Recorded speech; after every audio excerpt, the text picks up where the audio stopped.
क्या आप जानते हैं कि महाभारत के युद्ध में एक ऐसा योद्धा भी था जो इतनी अपार शक्ति रखता था कि अगर वह युद्ध में उतरता तो पलक झपकते ही महायुद्ध का फैसला हो जाता। वह योद्धा थे बर्बरीक, भीमसेन के पौत्र और घटोत्कच के पुत्र। पर क्या आप जानते हैं कि श्री कृष्ण ने खुद क्यों उनका सिर मांग लिया और कैसे आज भी उनकी पूजा खाटू श्याम के रूप में की जाती है? आज हम आपको बताएंगे इस अद्भुत योद्धा की अनसुनी कथा, जिसे जानकर आप भी चौंक जाएंगे।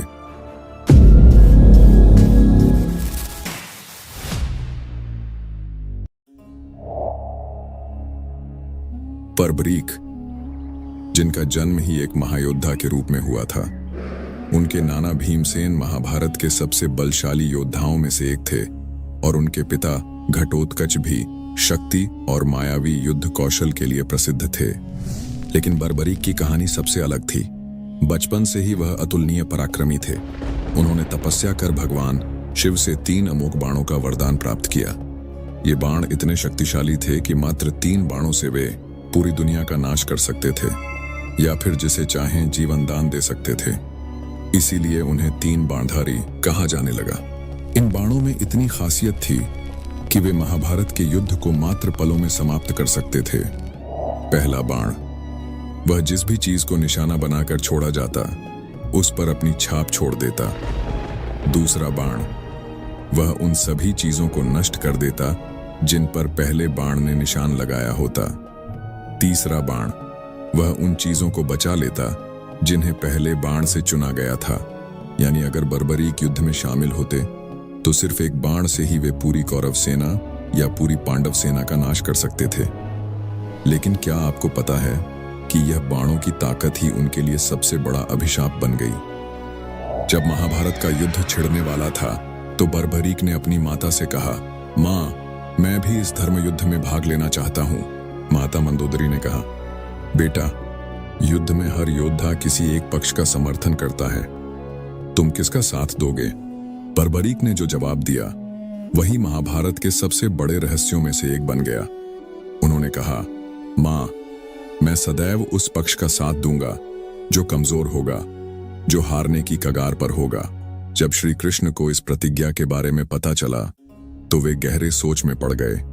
उन्होंने सोचा, अगर बर्बरीक युद्ध में शामिल होते तो वे पहले पांडवों का साथ देते, लेकिन जैसे ही पांडव जीतने लगते उनकी प्रतिज्ञा उन्हें मजबूर करती कि वे कौरवों की ओर से लड़ें और इस तरह युद्ध का संतुलन बार बार बदलता रहता। अब श्री कृष्ण को इस समस्या का हल निकालना था। उन्होंने ब्राह्मण का रूप धारण किया और बर्बरीक के पास पहुंचे। उन्होंने बर्बरीक से कहा, वत्स, सुना है कि तुम एक महान धनुर्धर हो, क्या तुम अपने 3 बाणों की शक्ति दिखा सकते हो? बर्बरीक ने अपनी शक्ति दिखाने के लिए एक बाण उठाया और कहा, हे ब्राह्मण, आप जिस भी वस्तु को लक्ष्य बनाएंगे यह बाण सीधा उस तक जाएगा और उसे नष्ट कर देगा। श्री कृष्ण ने एक वृक्ष की कुछ पत्तियों को लक्ष्य बनाने के लिए कहा, लेकिन गुप्त रूप से एक पत्ता अपने पैर के नीचे दबा लिया। बर्बरीक ने अपने बाण को छोड़ दिया और पलक झपकते ही बाण ने सारे पत्तों को भेद दिया। लेकिन जब पत्ता श्री कृष्ण के पैर के नीचे छिपा था तो बाण उनके पैर के चारों ओर घूमने लगा और अंततः उनके चरणों में लगने ही वाला था कि श्री कृष्ण ने उसे रोक लिया। अब श्री कृष्ण को समझ आ गया कि यह योद्धा अजेय है और अगर इसे युद्ध में लड़ने दिया गया तो महाभारत का संतुलन पूरी तरह बिगड़ जाएगा। श्री कृष्ण ने कहा, हे बर्बरीक, यदि तुम्हें युद्ध में लड़ने की अनुमति दी गई तो यह धर्म युद्ध कभी समाप्त नहीं होगा। इसलिए मैं तुमसे एक बलिदान मांगता हूं, मुझे तुम्हारा सिर चाहिए। बर्बरीक ने बिना एक पल भी सोचे कहा, हे ब्राह्मण, अगर यह युद्ध धर्म की रक्षा के लिए लड़ा जा रहा है तो मैं अपना शीश खुशी खुशी दान करता हूं। इसके बाद बर्बरीक ने अपना सिर स्वयं काटकर श्री कृष्ण को समर्पित कर दिया। लेकिन उनकी एक अंतिम इच्छा थी, वह महाभारत का पूरा युद्ध देखना चाहते थे। श्री कृष्ण ने उनकी इच्छा पूरी की और उनके सिर को एक ऊंची पहाड़ी पर स्थापित कर दिया, जहां से उन्होंने पूरे युद्ध को देखा। महाभारत युद्ध समाप्त हो चुका था, कौरवों की पराजय हो गई थी और पांडव विजयी हुए थे। लेकिन युद्ध के बाद एक प्रश्न सबके मन में उठने लगा, इस युद्ध में सबसे बड़ा नायक कौन था? युधिष्ठिर, अर्जुन, भीम और अन्य पांडवों में इस विषय पर चर्चा होने लगी। हर कोई अपने दृष्टिकोण से किसी न किसी को सबसे महान योद्धा मान रहा था। तभी श्री कृष्ण ने कहा, इस प्रश्न का उत्तर केवल वही दे सकता है जिसने पूरे युद्ध को बिना किसी पक्षपात के देखा हो।